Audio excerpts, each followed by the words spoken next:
Dewan Perwakilan Rakyat Daerah Kabupaten Nganjuk menggelar rapat paripurna bersama PLT Bupati Nganjuk, Dr. Andes Haji Marhen Jumadi. Pada Kamis, bertempat di ruangan sidang DPRD Kabupaten Nganjuk. Agenda rapat tersebut terkait penyampaian rancangan peraturan daerah Perda Kabupaten Nganjuk tentang perubahan anggaran pendapatan dan belanja daerah APBD Kabupaten Nganjuk dan nota keuangan tahun anggaran 2021. Rapat tersebut dipimpin oleh Wakil Ketua 1 DPRD Kabupaten Nganjuk, Haji Ulum Bastomi, dan turut dihadiri Ketua DPRD Kabupaten Nganjuk, Tatit Heru Cahyono bersama PLT Bupati Nganjuk, Marhen Jumadi, serta Wakil Ketua 3 DPRD Kabupaten Nganjuk, Jianto. Sementara anggota DPRD Kabupaten Nganjuk yang lain mengikuti rapat paripurna secara virtual. PLT Bupati Nganjuk dalam sambutannya menegaskan bahwa proses penyusunan rancangan perubahan APBD tahun 2021 cukup kompleks, dikarenakan harus menyesuaikan dengan berbagai perubahan, regulasi, peraturan, dan dalam rangka mendukung penanganan pandemik COVID-19. PLT Bupati Nganjuk menuturkan jika perencanaan perubahan APBD tahun 2021 menyesuaikan dengan amanat PMK 17/PMK07/2021 dan penyesuaian kriteria situasi pandemik dalam penerapan PPKM darurat. Perencanaan perubahan ini menyesuaikan peraturan Menteri Keuangan berdasarkan PMK tersebut.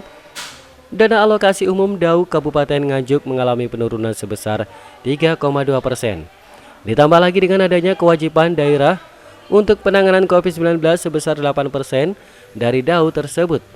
Lebih lanjut, PLT Bupati Nganjuk menyebutkan penerimaan dan belanja daerah Kabupaten Nganjuk mengalami defisit 337 miliar.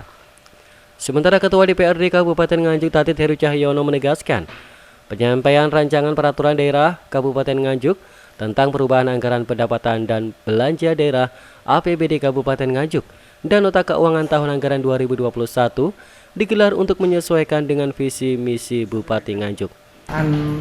Perubahan ini memang harus menyesuaikan perubahan keputusan dari Menteri Keuangan ya, KMK ya. Di situ ada penurunan tentang DAU, kurang lebih di Nganjuk 3,2% DAU-nya. Terus kemudian juga ada kewajiban daerah untuk penanganan COVID minimal 8% ya, dari DAU itu yang nanti untuk penanganan COVID-19.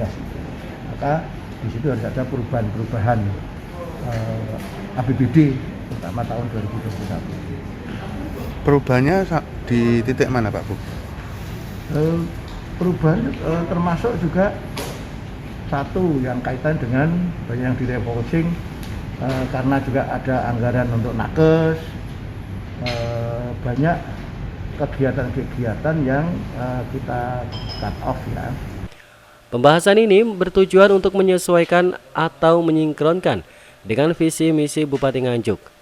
Perlu diketahui serangkaian kegiatan rancangan peraturan daerah Kabupaten Nganjuk tentang perubahan anggaran pendapatan dan belanja daerah Kabupaten Nganjuk dan nota keuangan tahun anggaran 2021 akan dilanjutkan dengan penandatanganan umum dari masing-masing fraksi yang akan dilaksanakan Jumat, dan selanjutnya diteruskan dengan tanggapan Bupati Nganjuk atas pandangan dari masing-masing fraksi yang akan dilaksanakan pada Sabtu. Ini sebenarnya juga bukan dipercepat atau diperlambat, di standar-standar saja. Dari kemarin diawali dari rapat komisi-komisi terus sampai hari ini. Hari ini kemarin sudah bahas dan ini penyerahan RAPBD PAK tahun 2021. Sehingga dari RAPBD secara teknis kemarin kan sudah dibahas di komisi-komisi, kemudian ditindaklanjuti di Banggar, perangkaan sudah fix semua, kegiatan-kegiatan sudah fix semua, dan ini membahas terkait dengan RKA-nya. Terakhir, PLT Bupati Nganjuk berharap program yang telah dicanangkan Pemkab Nganjuk dapat memberikan manfaat terhadap kehidupan masyarakat Kabupaten Nganjuk. Pihaknya juga berpesan kepada masyarakat Nganjuk untuk tetap menjaga protokol kesehatan.